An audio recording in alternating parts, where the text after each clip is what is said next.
अब खबरें तफसील से। कुपवाड़ा जिले में जन्माष्टमी का त्यौहार निहायत ही अकीदत और एहतराम के साथ मनाया गया। इस सिलसिले में 35 साल बाद कश्मीरी पंडितों ने झांकी निकाली। कुपवाड़ा जिले के खीर भवानी मंदिर में कश्मीरी पंडितों ने झांकी निकाली। बड़ी तादाद में कश्मीरी पंडितों के साथ मुसलमान भी मौजूद रहे। इस मौके पर हिंदू मुस्लिम भाईचारे की झलक नजर आई। कश्मीरी पंडितों का कहना था कि वो आज बहुत खुश हैं कि दहाइयों के बाद आज उन्होंने अपना त्यौहार बड़े ही धूमधाम के साथ मनाया और कश्मीरी मुसलमान भी इस मौके पर शाना बशाना मौजूद रहे।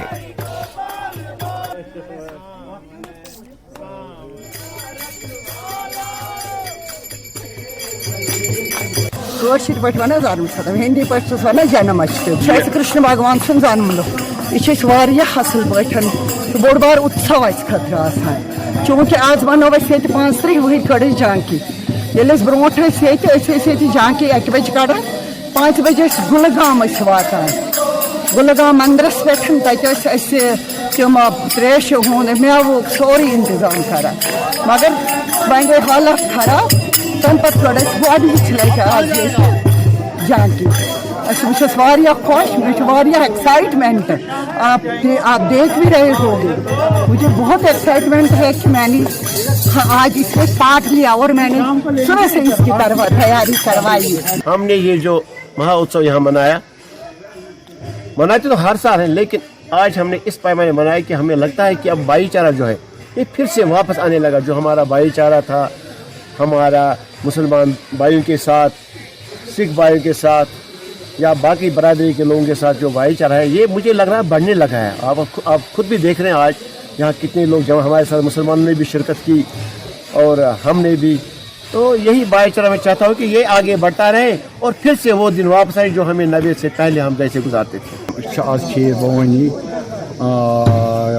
टिकर प्रोग्राम कृष्ण भगवान सुन ये जन मे बह कर हाई शान मगर बसा गोस बहुत खुश सठा आ मे खंगल लदन मे वो तमाम मुसलमान भाई सत खास कर ये कुपवाड़ तहसीलदार साहब नबी तहसीलदार साहब यमो जरिए आरती कर आरती में शमूलियत कर मुसलमान भाई बेन माज यम तसा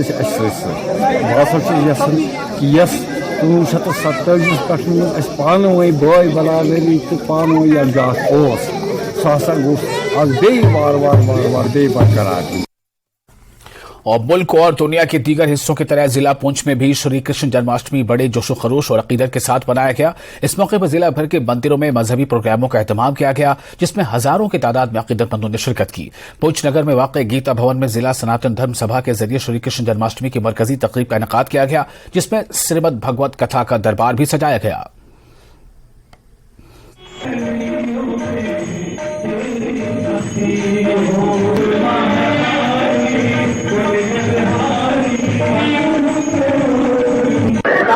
जहां आज पूरा देश और दुनिया जो है भगवान कृष्ण के जन्मोत्सव को मना रही है, कृष्ण भगवान के प्रकटोत्सव को मना रही है, वहीं भारत पाकिस्तान नियंत्रण रेखा पर स्थित पुंछ में भी बड़े धूमधाम से भगवान कृष्ण का जन्मोत्सव मनाया जा रहा है। आप देख सकते हैं कि गीता भवन में जिला सनातन धर्म सभा पुंछ की तरफ से किस प्रकार का आयोजन किया गया है और बड़ी संख्या में इस समय जो है श्रद्धालु यहाँ पर भगवान के जो है जन्म के उपरांत भगवान के दर्शन कर रहे हैं, बाल गोपाल के दर्शन कर रहे हैं। बड़ी संख्या में बच्चे, महिलाएं, बुजुर्ग और पुरुष जो है यहाँ पर पहुंचे हुए हैं जो भगवान का दर्शन करके कृतार्थ हो रहे हैं। आपको बता दें कि पुंछ के गीता भवन में इस प्रकार जो है कार्यक्रम आयोजित हो रहा है और पिछले एक हफ्ते से यहाँ पर कथा भी हो रही थी और आज जो यहाँ पर इस प्रकार का कार्यक्रम हुआ जिसमें बड़ी संख्या में लोगों ने भाग लिया है। हम यहाँ पर सनातन धर्म सभा के प्रधान उनसे बात करेंगे, उनका क्या कहना है कि पुंछ जैसे नियंत्रण रेखा से सटे जो जिला है उसमें इतनी बड़ी संख्या में श्रद्धालुओं का आना क्या लगता है? अब लाल जी ये बिल्कुल नियंत्रण रेखा पे है और किस तरह का जो है आज कार्यक्रम हुआ है? मैं स्वयं भी अचंभित हूं कि आज श्री गीता भवन में जिस प्रकार से भक्तों की जो जनसंख्या है वो इतने उत्साह के साथ जो है भगवान जी के प्रकट दिवस में सम्मिलित हुई। पुंछ नगर के सभी मंदिरों में आज रात्रि का कार्यक्रम जो है वो आयोजित किया गया था, लेकिन श्री गीता भवन में एक सभी भक्तजनों में एक विशेष उत्साह जो है वो देखने का मिला। मुझे लगता है कि उसके पीछे एक ही कारण है कि जो स्वामी अतुल कृष्ण जी महाराज पिछले एक सप्ताह से निरंतर जो है भागवत कथा का पाठ जो है भक्तजनों को श्रवण करा रहे थे, उसी कड़ी में आज सभी लोगों ने बढ़ चढ़ करके भाग लिया और अभी भगवान जी के जन्म उत्सव के बाद आप देख रहे हैं कि सभी भक्तजनों में एक बहुत बड़ा उत्साह है। और इसी के साथ साथ कल 7 सितंबर को ठीक 2 बजे से लेकर के 4:30 बजे तक श्री गीता भवन में प्रवचन और भजन कीर्तन का कार्यक्रम रहेगा और विभिन्न मंदिरों से, विशेषकर गांव से भी, जलाश्रोत्री और मंगनाड़ से भी झांकियां जो है वो श्री गीता भवन में आएंगी और 4:30 बजे यहां से एक भव्य शोभा यात्रा जो है पूरे नगर का भ्रमण करते हुए राधे श्याम मंदिर जाकर आरती उतारी जाएगी और उसके बाद अंतिम आरती जो है श्री गीता भवन में संपन्न होगी। धन्यवाद। तो देखिए किस प्रकार जो है जहां पर आज भगवान का जन्मोत्सव मनाया जा रहा है, कल शोभा यात्रा निकाली जाएगी जिसमें इसी प्रकार जो है श्रद्धालुओं की बड़ी संख्या जो है उमड़ेगी और इसी प्रकार जो है लोग भगवान के भजन कीर्तन करेंगे। मुनीश शर्मा।